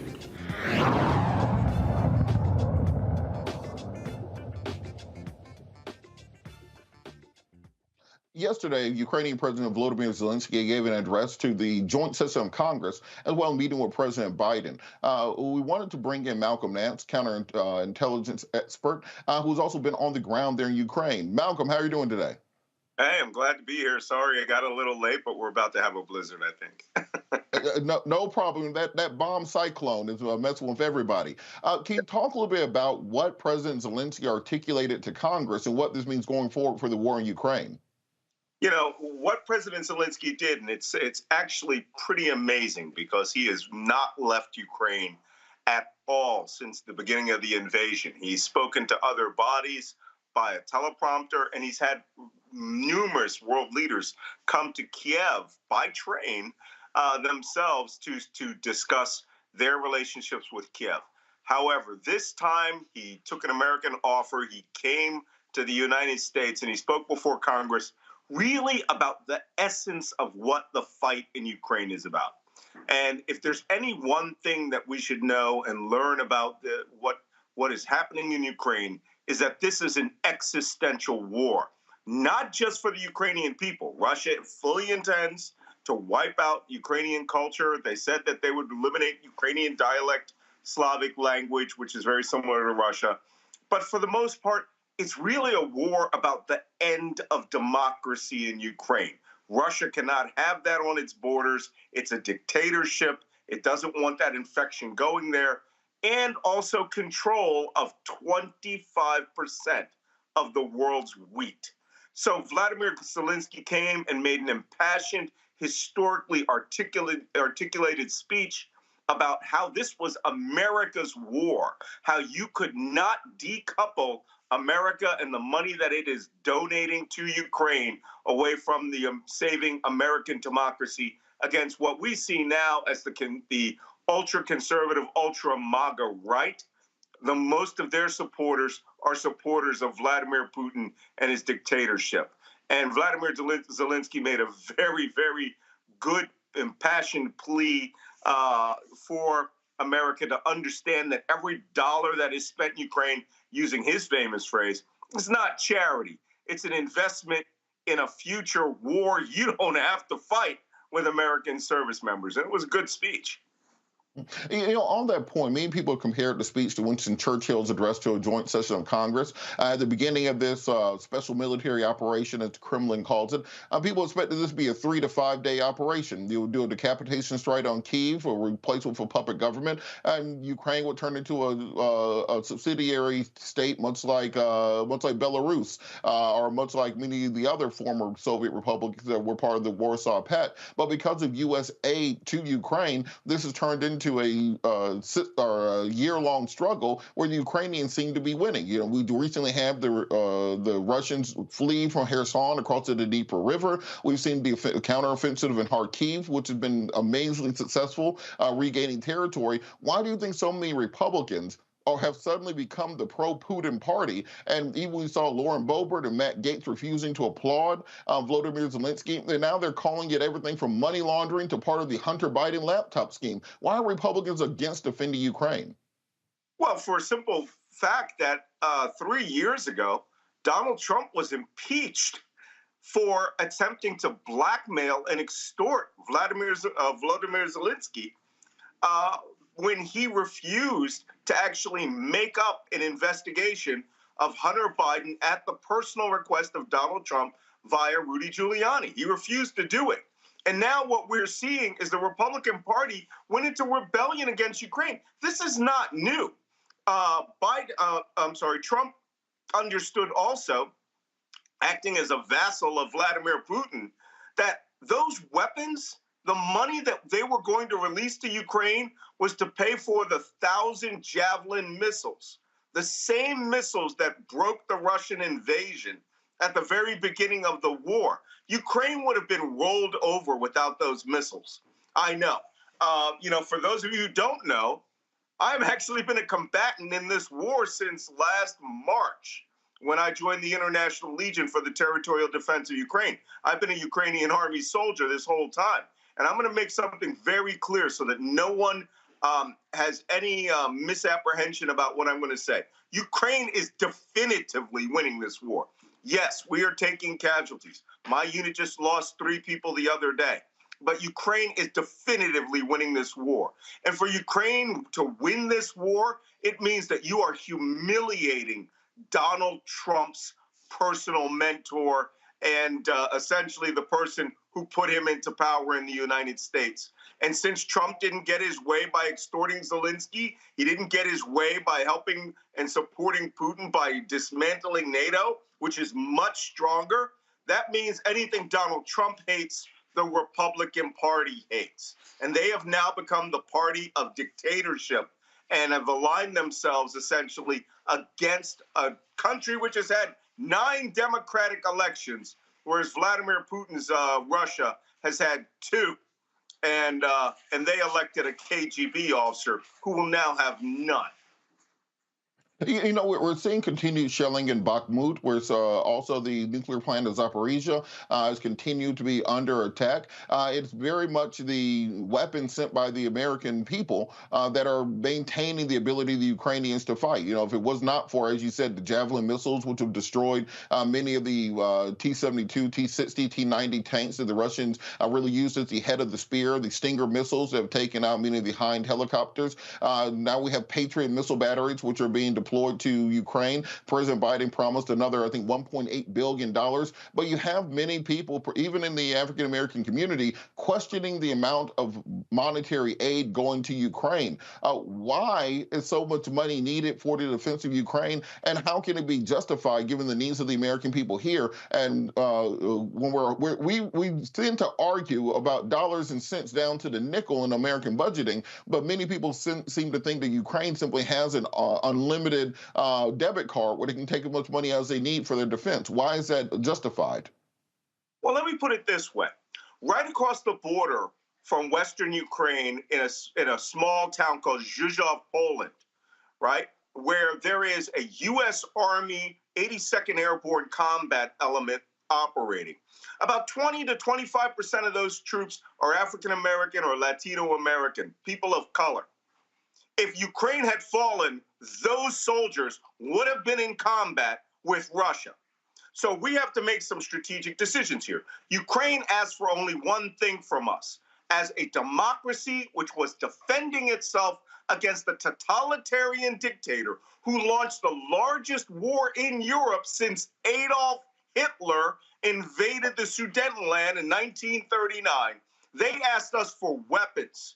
We spent over $2 trillion in Iraq and Afghanistan, fighting essentially guys who were wearing flip-flops and making a very, very large defense industry very happy over 10 years. That's not what's happening here. This is the war you've always feared would happen in Europe. It's just that, once Ukraine were to fall, 25% of the world's wheat falls into Russia's hands. A dictator has shows that direct force actually works. What you would have seen was a cascading series of political bodies around the world move away from our style of democracy towards Vladimir Putin's autocracy. This is a war on what ideology will dominate the world. One where people are led by those who are voted in by the consent of the governed, or one where a dictator just gets to walk in anywhere he wants and take what he wants. Look, Donald Trump was essentially a mini Vladimir Putin.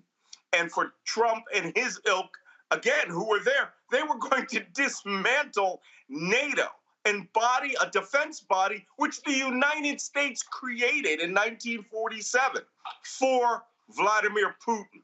So the war that is being fought in Ukraine right now, every dollar you're spending is not $50 or $100 or $1,000 you would have to spend to defend Poland. or Estonia or Latvia or Lithuania or Finland as part of a NATO alliance. Right now, the weapon systems that we're selling Ukraine, it's not just the United States. 32 nations, all of Europe, the European Union, are all sending weapons to Ukraine. Another thing that we're doing here is we're learning just how intense combat would be fighting against a nation state, a near-peer adversary such as Russia. Trust me, I have been bombarded by Russian rockets, Russian artillery. My command post took a direct hit by a weapon system that fired 40 kilometers across the Russian border. This is a war we don't want to fight, all right? We'd win it. Our weapon systems are definitive. The Russians have no army to speak of. They're actually a horde of literally orcs, people who came to Ukraine to steal what they could and are dying in droves. These are bodies. The Ukrainians themselves are taking losses, over 13,000 dead. These are people who are not Americans. Americans do not have to die fighting off totalitarianism. Now, we spent a lot of money in a lot of places in this world, but I think this is one of the best investments in American history. We cannot afford to allow democracies to be rolled over by dictatorship, or it's going to happen to us anywhere, and you're going to see U.S. forces in combat everywhere. Can you talk a little bit about the kind of dominoes that fall if Ukraine was to fall to Russia? Because if you did, as Monica Crowley on Fox News suggested, is cut off all aid to Ukraine tomorrow, as some Republicans have been saying, Matt Gaetz and Boebert and others, you'll be looking at, one, Russia will be able to finally close that gap between Kherson and Odessa, cutting off that port, which is the last remaining port that is able to deliver goods into the Black Sea. They'll be able to connect the corridor from the Donbass all the way to Transnistria and Moldova. You'll see a situation where Belarus will be newly encouraged to maybe invade from the north. What are the dominoes that would happen if we stop supporting Ukraine? Well, I mean, it's not so much dominoes. Right now, because of where Ukraine is, it would just be a matter of attrition. Maybe 2-3 years before Russia would finally wear down the Ukrainians to where their combat capability would be so degraded without the support of the United States and the rest of NATO that they would start losing mass pieces of terrain. Of course, Russia would be losing 200, 300, 400,000 dead. I'm saying, trust me, I was a combatant there. Those guys are nothing but cannon fodder. Very few of them are actually skilled troops. But when you're putting 1,000 to 1 out or 1,000 to 2 out, it's a little hard to maintain your ground. Listen, when the Republican Party says they should cut off aid, they are just being the traitors that they have identified themselves to all the values of the founding fathers that they claim to honor. We are a democracy, a republic, which is a democracy in which the rights of the minority are protected. That is not what they are for. Donald Trump, and I wrote this in one of my, my better read books, The Plot to Destroy Democracy. Donald Trump is a member of what we call the axis of autocrats. He believes that Vladimir Putin's solitary-style dictatorship, that President Xi of China, he congratulated him on the day that he received the ability to rule forever without elections. This is a man who was literally said he was in love with a North Korean dictator.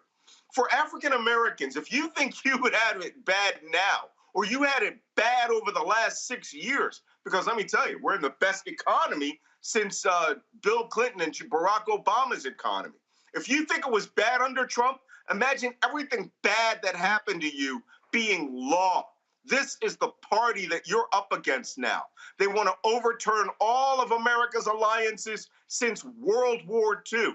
That would literally betray the very reason that we landed at Normandy, would be to install a totalitarian dictatorship and run a nation based on white supremacy. So for anyone who says, hey, we didn't get our school funding here in the United States, you're right, you didn't. Because it has nothing to do with the defense budget. It has to do with they want to dismantle the Department of Education. They will dismantle everything that the African-American community has ever worked towards since the civil rights era. In fact, they had their way, they'd roll back the civil rights era. So every dollar spent defending Ukraine as the eastern wall of democracy saves us from having to fight in Estonia, Latvia, Lithuania, Poland, and Finland, the countries which all have a border with now apparently an out-of-control Russia. Good investment. We keep seeing all week after week, Europe seems to be hedging closer to autocracy. If you look at what's happening in Israel right now, Netanyahu just installed the most right-wing government in the nation's history. If you look at Italy, where Giorgia Meloni has installed a neo-fascist party which worships Mussolini all of a sudden. If you look at the government there in the UK, where you had Liz Truss and Boris Johnson running a right-wing government, is Europe headed towards a position where these right-wing autocrats become the standard and not the deviation? Again, I wrote a book in 2018 called The Plot to Destroy Democracy. One thing that most people didn't realize until they took their shot at trying to put the American government into the hands of an autocrat is that United Russia, Vladimir Putin's party, since 1992, if I'm not mistaken, after Putin became, no, not 1992, excuse me, 2002, after Vladimir Putin became president, started funding right-wing extremist conservative parties all around Europe.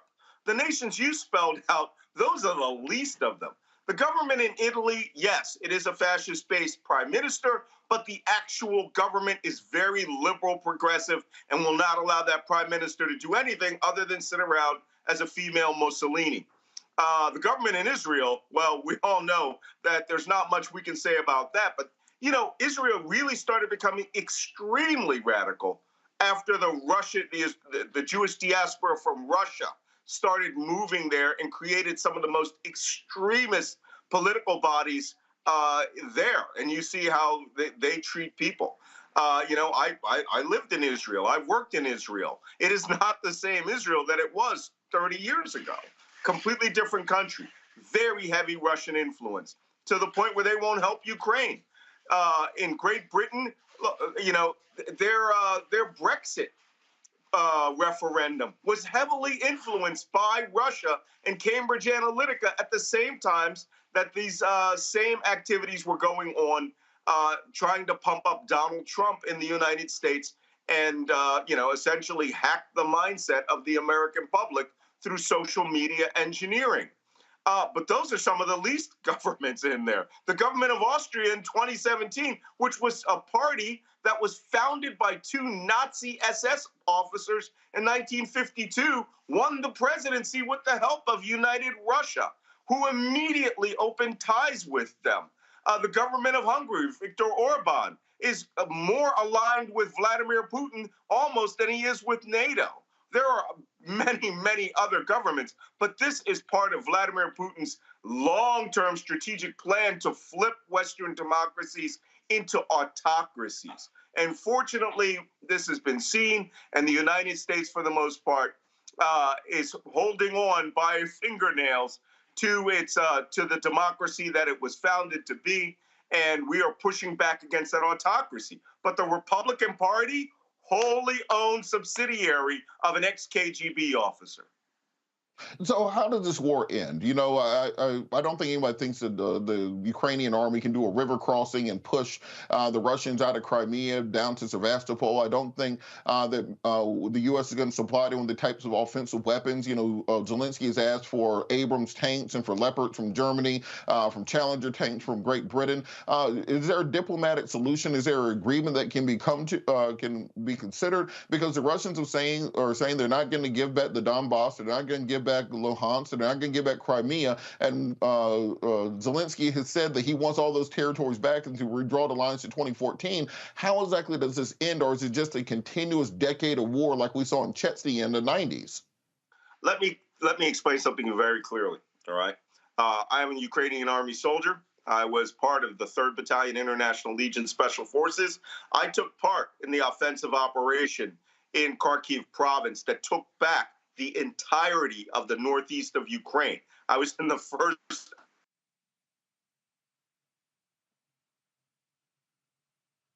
first, the capability of fighting the way that they need to fight to get back across those rivers. We are actually right now about 30% into Luhansk province from a direction that the Russians can barely control, the northeast. You have to remember that the Russians dominated that space. They are in a position now that within the next year, they will lose Luhansk, possibly Donetsk, all of Kherson province, and most likely Zaporizhzhia. It's quite possible we could be back in Mariupol in a year on the banks of Crimea.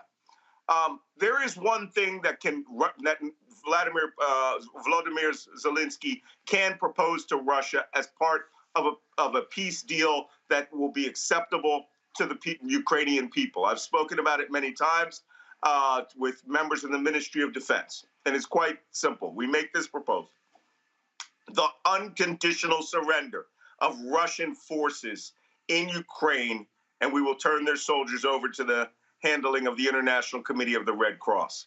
Because only two outcomes are going to happen in this war. Russia's army is going to be broken, and they are breaking now. They are barely holding on. Their mobilized forces are going out there wearing World War II and Soviet-era helmets, rifles from the 1950s. We have the equipment, not just the stuff that we have from the United States. It is as simple as this. We have the heart to bring this war to a horrible, terrible conclusion if the Russians want it. But for now, they have an option. They can turn around and walk home, back to the Russian border, or they can be destroyed. And I think Zelensky is speaking from a position of strength because he sees the writing on the wall, and so does everyone else, which is why we're giving them the weapon systems they need. The tanks that he wants, the Challenger, the Leopard, the Abrams, those tanks, those advanced weapon systems will come to Ukraine, but more than likely, once a ceasefire or once Russian forces have been pushed out of their borders. Malcolm, for all that you've done in updating us. You know, can't get more updated information than you being on the front lines. We thank you for everything you're doing. Make sure you keep us updated. We'll have you back on. Thank you so much, Malcolm Nance, counterintelligence expert. Thank you for joining us. My pleasure. Thanks. We'll be back after the break. You're watching Roland Martin Unfiltered live on the Black Star Network. Hatred on the streets, a horrific scene, a white nationalist rally that descended into deadly violence. White people are losing their damn minds. As an angry pro-Trump mob storms the U.S. Capitol, we're about to see the rise of what I call white minority resistance. We have seen white folks in this country who simply cannot tolerate black folks voting. I think what we're seeing is the inevitable result of violent denial. This is part of American history. Every time that people of color have made progress, whether real or symbolic, there has been what Carol Anderson at Emory University calls white rage as a backlash. This is the rise of the Proud Boys and the Boogaloo Boys. America, there's going to be more of this. Here's all the Proud Boys, guys. This country is getting increasingly racist in its behaviors and its attitudes because of the fear of white people. The fear that they're taking our jobs, they're taking our resources, they're taking our women. This is white fear.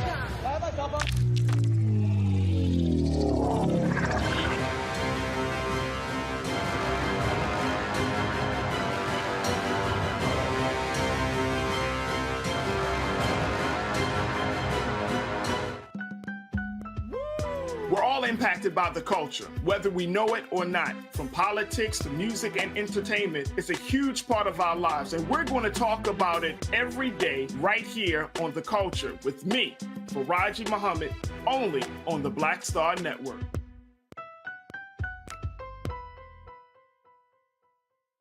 Hi, I'm Israel Houghton with Israel and New Breed. What's up, what's up? I'm Dr. Ricky Dillard, the choir master. Hey, yo, Peace World, what's going on? It's the Love King of R&B, Raheem Devon, and you're watching Roland Martin, Unfiltered.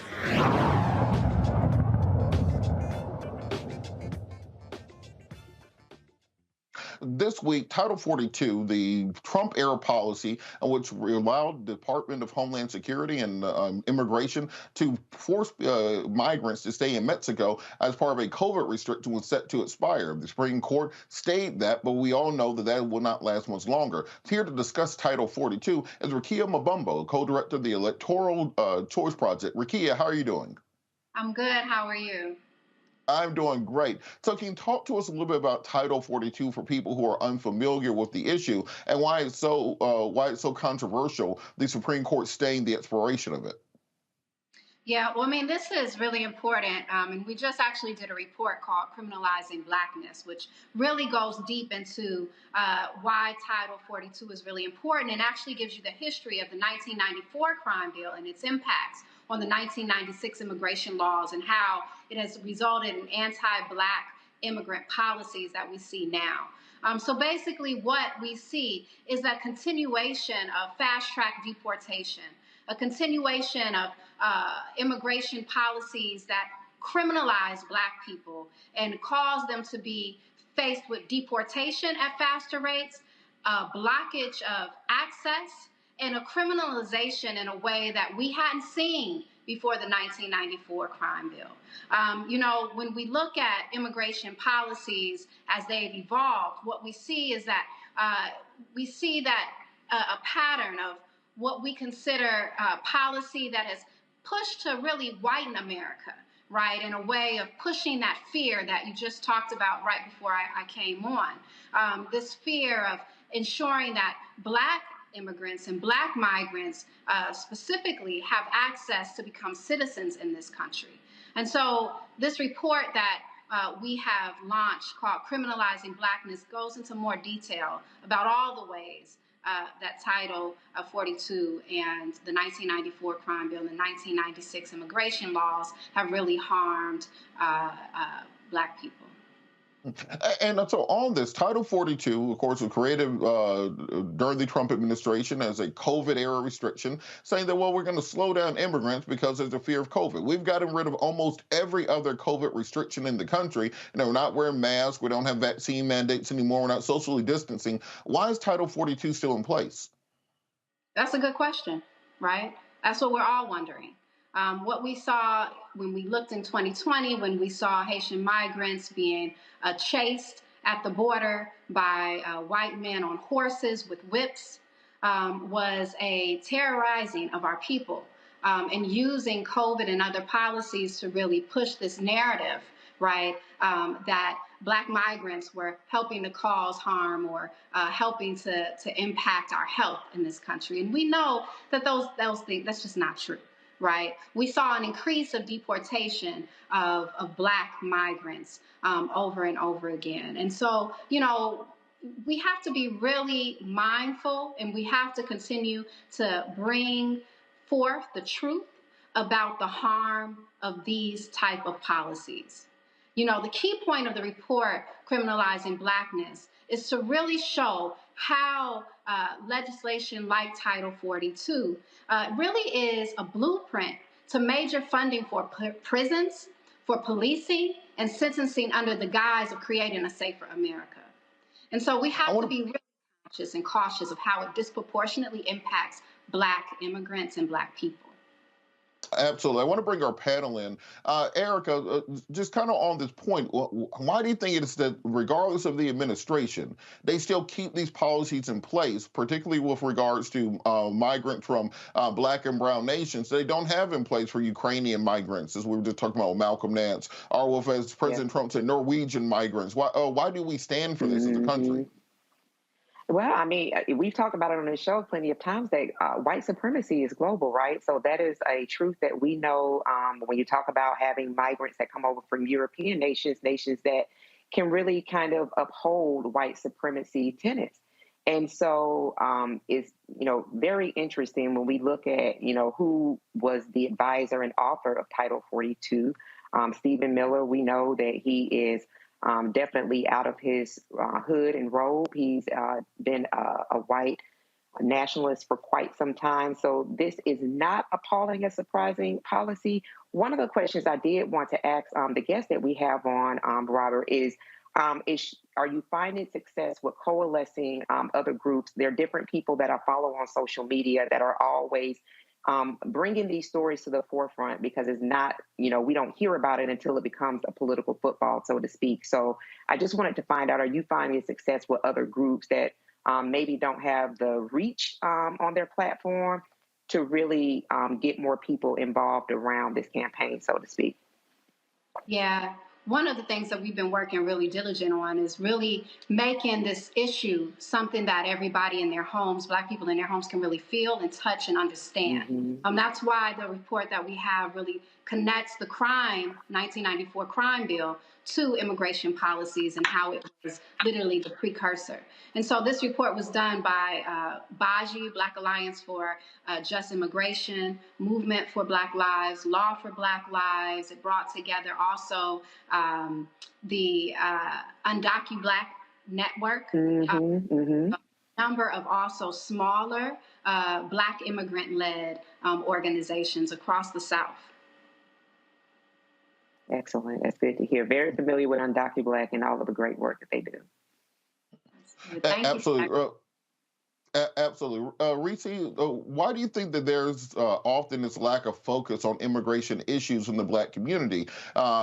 We tend to see their struggle as being separate from our struggle, when often they're hand in hand. It's not as if these same Klansmen are saying, hey, do something bad against the Black people, but it's okay for the Latinos. It's often one and the same. How can we create a coalition so that we can push forward on both sides of the fence?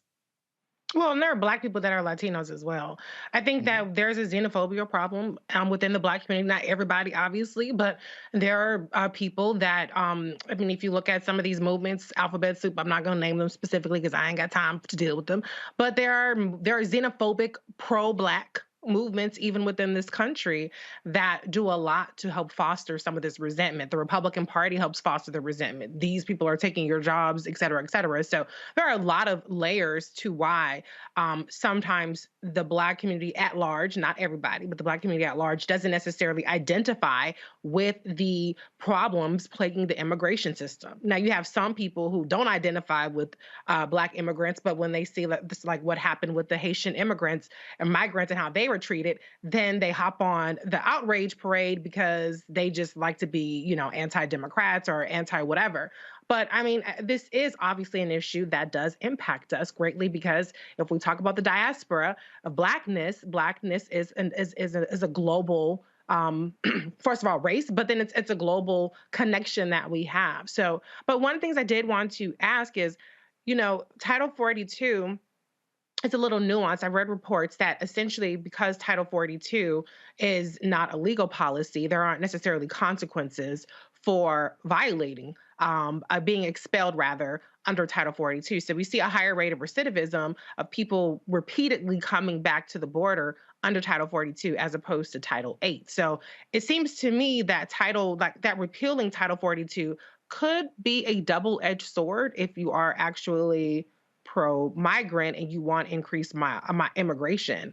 So can you just kind of talk a little bit about, am I wrong in that, or is it more nuanced than that? Because I'm just trying to understand how repealing Title 42, which basically reverts us back to Title 8, where there's higher legal penalties for trying to cross, actually helps immigrants. Yeah. I think what we have to focus on is that Title 42 altogether is not good, right, for us. And so when we pull out a little piece that might, it allows you to come back to the border, right? But do we want to just be able to just come back to the border, or do we want to stop the deportation, the fast-track deportations in the first place, right? And so that is one of the things that we're really recommending, is an end to the fast-tracking of deportation, right? Got it. Okay. Yeah. So, Dr. Carr, I'm cutting you off. I'm sorry. I was just agreeing. Go ahead. No, you're good. It's good. I can be long-winded at times. So I answer. No problem. Dr. Carr, I wanted to get your thoughts on this because we know that our immigration policy is rooted in xenophobia. The policy created by Stephen Miller was meant to stop this white population decrease that we've seen in America by bringing in more European migrants, deporting more black and brown migrants out of the country. Interesting, we were talking about Giorgia Meloni in Italy in the last segment. She has a similar policy where they're trying to deport African migrants from Italy and bring in more light-skinned Latin migrants from Central America. What do you think has to happen in our immigration policy to disconnect it from white supremacy and from xenophobia and root it back into actual humanity and human rights? Well, I think we have to have global context and then local action. Erica said it. White supremacy is worldwide. To the Ukraine that was punishing black people trying to escape and flee the Russians. To the United States, who is so concerned about democracy in Ukraine and propping up a puppet named Ariel Henry in Haiti after the previous puppet was assassinated.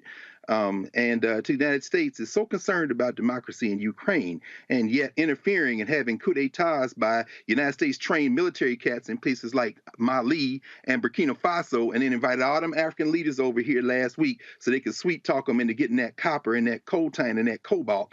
Yeah, I had some questions for Malcolm Nance, but blackness is a lot of these people are showing up at the borders because the United States has helped destabilize their countries.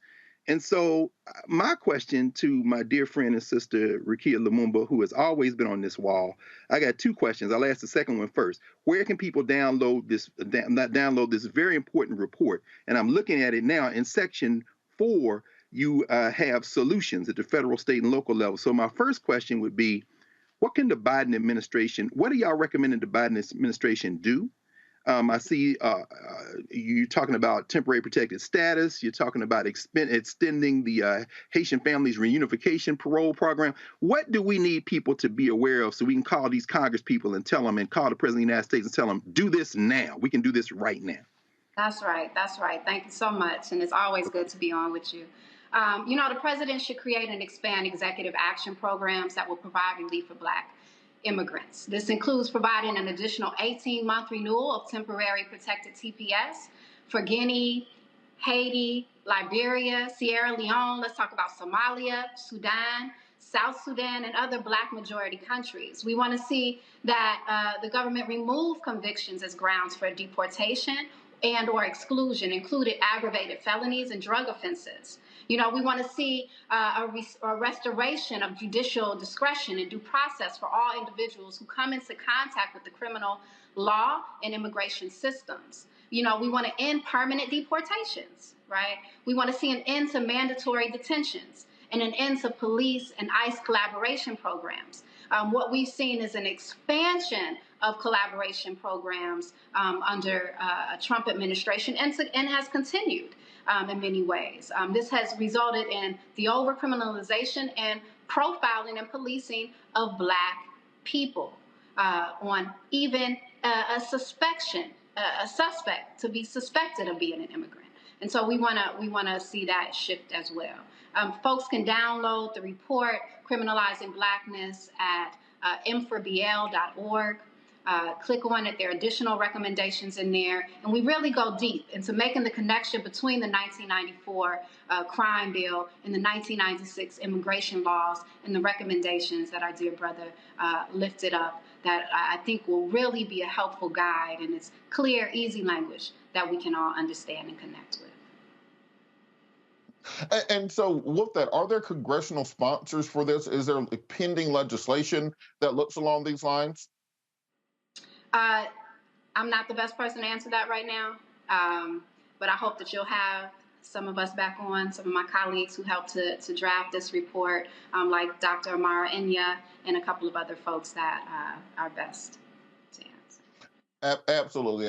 And so, Dr. Carl, so I wanted to just kind of piggyback on what you were saying, because we have seen very much a bipartisan xenophobia and upholding white supremacy in this country. Even when President Obama was in office, they called him the deporter-in-chief. How can we change American policy to actually understand that we need immigrants in this country? If you look at graying populations like Japan and China who need more young people, America will be right there with them if we did not have this infusion of immigrants from around the world. We should be happy that people from all around the world want to come here, as opposed to trying to close the door and put them out. How can we change the mindset of Americans to understand the value of immigration and building up our nation, as opposed to trying to separate us around racial, ethnic, and national lines? Oh, no, Rob, I don't know if you're asking Rakia. Let me just say very quickly that I don't know, where do we get this idea that everybody wants to come here? Do we understand? See, the Haitians ended up in Brazil. Remember the World Cup in 2010 was in Brazil? The United States destabilized sequential Haitian governments damn near since the Haitian Revolution. They ain't recognized Haiti since 1863. And then they occupied Haiti from 1914 to 1944. And then they put in puppets like the Duvaliers. Haiti had its first unencumbered election in 1990. Then they sent in a CIA group to undermine that. Then they put the damn UN in after they put Aristide out, and the UN went in there and messed up Haiti again. My point is that Haitians were leaving Haiti, but not because they don't love Haiti, but because they were being forced out by public governments that the United States was propping up. Same thing in Central America, same thing in Latin America. People not coming here because they love George Washington, and look, people are coming here because they're being driven out of their countries, and the dollar is stronger, which means the remittances are propping up the people back home that they had to leave, not because they don't love their countries, but because they've been forced out. These are push and pull factors. So I'm saying, let the United States grapple with white supremacy on its terms. We have to fight that fight here. But if we try to fight this fight somehow as Americans and not human beings in a world engaged in a solidarity movement globally with local applications, the United States of America is going to collapse, because these white nationalists are not interested in immigrants that look anything other like them. That's never going to change. And if we throw in our lot with them and clap for Volodymyr Zelensky and forget the fact that the global South hasn't picked a side in that fight, we are going to go down with these fools. This is another conversation we have to have. Either we're going to get mature in our ability to put foreign policy and domestic policy together, or we're going to implode like the United States of America, because the only kind of immigrants they want, you just heard Rakia say it, the only kind of immigrants they want here look like them. Absolutely. I think that's a great place to close out the show. Thank you so much to all of our guests today. Thank you so much, Erica, to Reese, Dr. Carr. Thank you to all of our people who joined us. Got to thank also our producers, Ariel, Lisa, Carol, everyone in the control room. Got to thank Roland for letting me sit in for him. I'll be here next week also while Roland is still on vacation. And look, as I say at the end of every show, in the words of Gil Scott-Heron, no matter the consequences, the fears to grip your senses, you got to hold on to your dreams. Hold on to your dreams, America. Holla.